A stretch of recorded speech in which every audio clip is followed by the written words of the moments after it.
The AM Show. Oh, yes. Sitting in traffic for the morning commute is accepted these days, albeit begrudgingly, but we're not very happy about it. You might be in the traffic right now. It's not good, is it? But a new report says we shouldn't expect to do away with cars anytime soon. We just need to figure out how to make them work more efficiently. It suggests we need a new road user pricing scheme, something like congestion charging. You go into the congestion, you get charged. You go into public transport, it's an incentive. So more toll roads, that sort of thing. Joining us now is the New Zealand Initiative Executive Director, Oliver Hartwich. Oliver, g'day. Good morning. At the heart of this report, what does it say?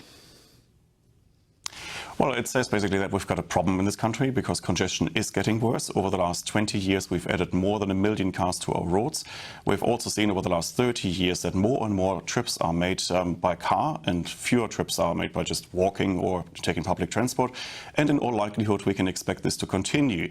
So by 2040, by some estimates, we'll probably have 66% more cars on our roads. So something needs to be done because otherwise we'll be stuck in traffic forever. But I thought this government had a policy to reduce carbon emissions and therefore reach the Paris goals that we've just been talking about that Donald Trump is refusing to sign up to. All the talk is that we want to reduce climate emissions, yet what's really happening is that it's going to increase. Well, not necessarily. I mean, it depends, of course, which kind of fuels you're using. So we also see a big drive towards electric vehicles, but even electric vehicles use road space. And that's why I think we have to do something about our roads and how we price them. Because currently, we're basically pricing them with congestion. You know, when you have a scarce resource, you have two ways of dealing with that. Either you queue for it or you pay for it. And unfortunately, when it comes to our roads, we're using a very Soviet style of rationing, and that is queuing. Okay, so we're queuing. So we should charge people for queuing, is what you're saying. There should be a charge on driving into cities. At what price point would congestion charging come in? Can you talk about in reality what it would be like for people on the roads this morning as they enter New Zealand's big cities because they're clogging things up? They're using this public space, if you like. What would it cost to get to work if you're driving into Auckland, Wellington, Christchurch, Dunedin this morning?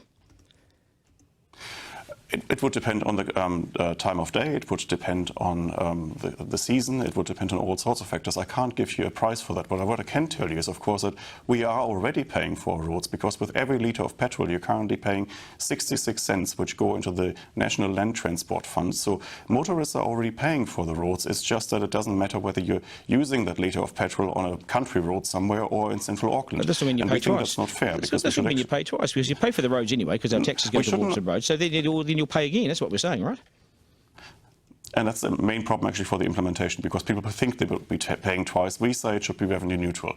So it is totally possible to introduce road pricing and then abolish all the other taxes that currently go on a litre of petrol, because we don't want to pay twice. We think that the acceptability of road pricing is only there if you make it revenue neutral. The chances of this government, doing that is what? The chances are, I mean, if you look at this government, our current government's on the record saying that road pricing is a good idea. So was the previous government. And in fact, economists for the last 243 years, by my account, have been saying that road pricing is a good way forward. The problem is actually a problem that... Who's blocking it?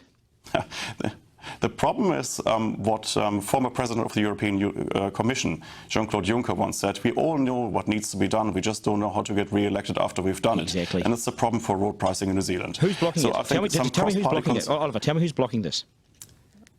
It is always the party in opposition, because the party, basically all parties agree, and the Productivity Commission and the Tax Working Group agree, that road pricing is the way forward. As soon as you're in opposition, you will say this is just another tax grab. It doesn't matter which party you are, you will always say this is just a tax grab, and therefore you will stop it in its tracks, and the government will chicken out and not do it. But in principle, all politicians of all parties know that it needs to be done. Okay.